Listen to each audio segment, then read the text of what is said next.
안녕하십니까. 경기도 공정특별사법경찰단장 김용수입니다. 최근 자가용 렌트카 등 고급 외제차까지 동원하면서 불법 유상 운송행위, 즉 도로의 무법자라 하는 일명 콜뜨기 범죄에 대한 기획수사 결과를 설명드리겠습니다. 먼저 수사 개요입니다. 경기도는 자가용 렌트카 등을 이용해 돈을 받고 승객을 태우는 불법 유상 운송 행위와 렌터카 무등록 영업 행위 등을 척결하고자 지난해 10월부터 도내 취약 지역을 대상으로 기획 수사를 실시하였습니다. 불법 콜뜨기는 합법적으로 운행하는 택시 업계에 큰 피해를 주는 불공정 행위이며 난폭 운전은 물론 사고 발생 시 무보험으로 인해 보장이 안 되는 등 도민의 안전을 위협하는 행위로 판단되어 기획수사에 착수하게 되었습니다. 이어서 수사 결과입니다.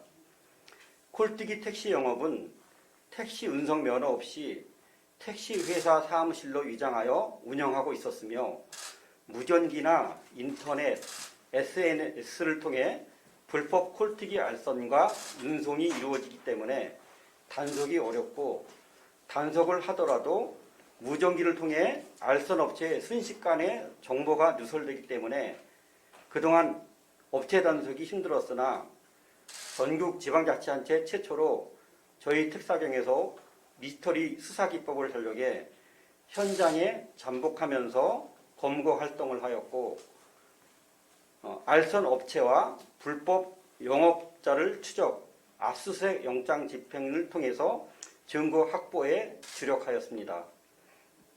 수사 결과 여객 자동차 운수사업법 위반 혐의로 총 32명을 형사 입건하여 그중 22명을 검찰에 송치하였고 나머지 10명은 수사가 마무리되는 대로 전원 송치할 계획입니다.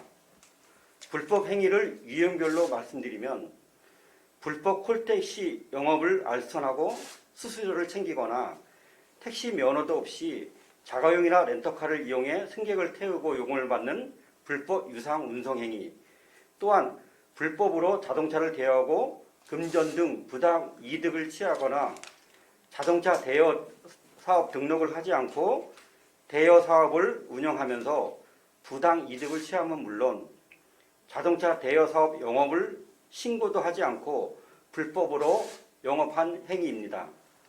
이들의 행위는 최고 2년 이하의 징역, 2천만 원 이하의 벌금에 처해지는 범죄입니다. 다음은 주요 위법 행위 사례를 설명드리겠습니다.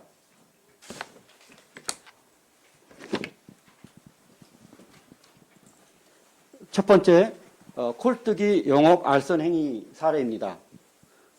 피의자 정모 씨는 택시 면허도 받지 않은 채 경찰의 단속을 피하기 위해 광주시에 택시 영업 회사를 차린 뒤에 홍보 달력, 명함, SNS를 통해 광고를 하면서 택시 기사 14명을 모집한 후에 불법 택시 운송 영업으로 2년간에 걸쳐서 알선 수수료 1,280만 원을 부당하게 챙겼습니다. 다음은 두 번째, 불법 콜택시 영업으로 부당 이득을 취한 사례입니다. 무면허 콜택시 기사 A는 광주시연에서 승객이 콜택시를 요청하면은 유령회사인 콜센터로부터 무전기로부터 승객을 알선받습니다. 이후에 불법 영업을 통해서 200만 원 이상의 부당 이득을 챙겼습니다. 또 다른 무면허 콜택시 기사 B는 이천시에서 불법 전단지 등 광고를 통해서 홍보를 하면서 승객을 알선받은 후에 콜택시를 요청이 오면은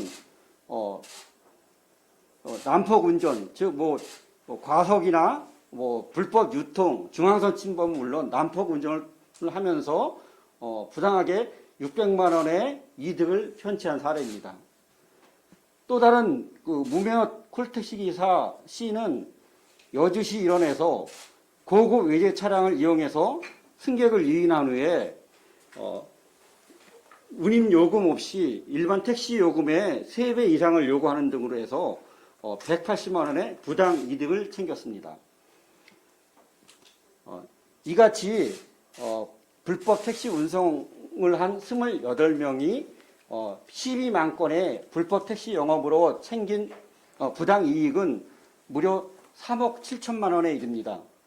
특히 이들은 범죄 전력을 조회한 결과 최고 13범이 있었으며 폭행 12건, 사기 5건, 강간 2건 등으로 확인되어 불법 택시 영업으로 이용객들이 제2의 범죄에 노출될 위험이 상존해 있는 것을 확인하였습니다. 다음은 세 번째 사례로 자동차 대여 사업을 미등록한 자에게 불법 대여하면서 영업한 행위입니다. 피의자 이모 씨는 자동차 대여 사업을 등록하지 않은 또 다른 피의자 유모 씨와 대여 사업을 공모하면서 이모 씨의 자동차 23대를 이전받아서 이 과정에서 소유권 이전에 따른 1억 5천만 원을 피의자 이 씨가 챙깁니다. 이후에 이 또 다른 피의자 유모 씨는 불특정 다수에게 자동차 대여 행위를 하면서 1,800만 원의 부당 이득을 챙겼습니다. 다음은 네 번째 사례입니다. 자동차 대여 사업을 신고하지 않고 불법 영업 행위를 한 사례입니다. 피의자 이모 씨는 광주시에다가 자동차 대여 사업을 등록한 후에 실제로는 성남시에 무허가 공장 뒤편의 골목길을 이용해서 불법으로 주차하면서 영업 행위를 하면서 자동차 렌트 사업을 합니다. 이외에 불특정 다수를 대상으로 해서 불법 대여로 6,300만 원을 부당하게 편취한 사례입니다.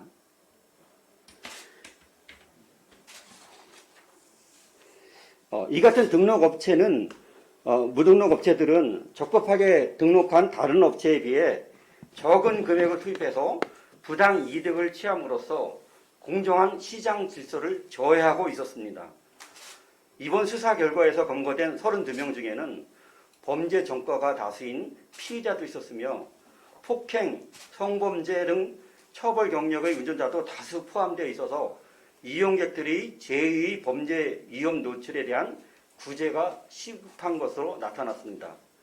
또한 피의자 중에는 13명은 동종 범죄인 여객자동차 운수사업법 위반으로 처벌받은 이력이 있으며 처벌받은 이후에도 또다시 단속을 피하기 위해 생계형 범죄를 이어가고 있는 것으로 확인되었습니다.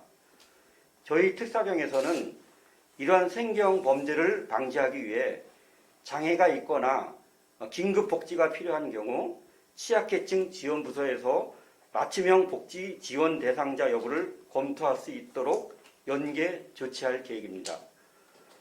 앞으로 저희 공정특사경은 도민의 안전을 위협하고 공정한 운송 질서를 저해하는 불법 콜택시 영업 등 위법 행위를 차단하기 위해 도 전역으로 수사를 확대하는 한편 불공정 범죄 행위 근절에 앞장서 나가겠습니다. 이상으로 불법 콜택시 및 렌터카 영업행위 기획수사 결과 브리핑을 마치겠습니다. 감사합니다.